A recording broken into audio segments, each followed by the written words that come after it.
সর্বশেষ যে লোকটা জান্নাতে যাবে তাকে আল্লাহ তাআলা জাহান্নামের আগুনে পোড়াতে পোড়াতে ছাই বানিয়ে ফেলবে।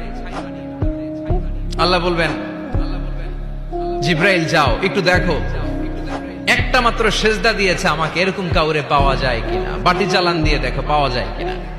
খুঁজে খুঁজে কাউরে পাবে না। আল্লাহ বললেন আবার দেখো, খুঁজে খুঁজে একজনকে পাবে, সামান্য ইমানের ছিটে ফোঁটা তার অন্তরে ছিল। আল্লাহ বলবেন যেহেতু ছিটে ফোঁটা আছে, অনেক মায়ের খাইছে, ওকে বের করে জাহান্নাম থেকে বের করে একটা নির্ধারিত দূরত্বে রেখে দাও। রেখে দেয়া হবে, কিন্তু জাহান্নামের আগুনের লেলিহান শিখাতে তার গা ঝলসে যাবে। সে আল্লাহর ডেকে বলবে, মাবুদ তোমার কাছে আমি কিছু চাই না, জাহান্নাম থেকে তুমি আমাকে বের করেছো, জীবন নদীর পানি তুমি আমার গায়ের মধ্যে ঢেলে দিয়েছো, আমি আবার সজীবতা ফিরে পেয়েছি। আমি তোমার কাছে জান্নাত চাই না, শুধু নিরাপদ একটা দূরত্বে আমাকে রেখে আসো, যাতে জাহান্নামের আগুন আমারে কষ্ট দিতে না পারে। আল্লাহ আমি কিন্তু তোমার কাছে জান্নাত চাই না। কি চাই না? জান্নাত চাই না, কিন্তু জাহান্নামের আগুন আমারে কষ্ট দিচ্ছে, এতটা দূরত্বে রাখো যাতে জাহান্নামের আগুন আমার গায়ে না লাগে।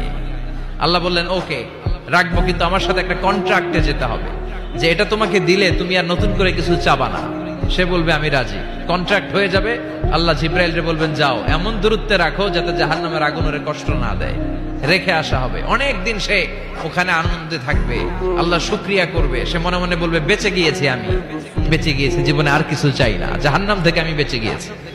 অনেকদিন থাকার পরে মনে মনে ভাববে বাইসা তো গেছি, কিন্তু নতুন করে একটু ট্রাই করে দেখি, জাহান্নামের সৌন্দর্যের দৃশ্য একটু চোখ দিয়ে অবলোকন করা যায় কিনা। সে আল্লাহর ডেকে বলবে, আল্লাহ ইনদি সুআল, আমার একটা ফরিয়াদ আছে। কি ফরিয়াদ?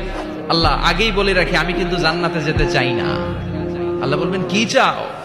সে বলবে আল্লাহ তোমার জান্নাতটা তুমি কত সুন্দর করে বানিয়েছো, আমি একটা নজর শুধু দেখতে চাই। জান্নাতের দরজার সামনে নিয়ে যদি আমারে বসিয়ে রাখো, দ্যাটস ইনাফ, আর কিছু চাই না, শুধু জান্নাতের দরজার সামনে। আল্লাহ বললেন তুই না ওয়াদা করেছিস, তুই না চুক্তি করেছিস। সে বলবে আল্লাহ আমারে হতভাগা বানাইয়া তোমার কি লাভ? সুবহানাল্লাহ পড়েন। আমারে তুমি হতভাগা বানিও না। আল্লাহ বলে ঠিক আছে, আবার সিগনেচার কর যে জান্নাতের দরজার সামনে বসিয়ে দিলে আর কিছু চাবি না। সে সিগনেচার করে বলে আমি চাবো না।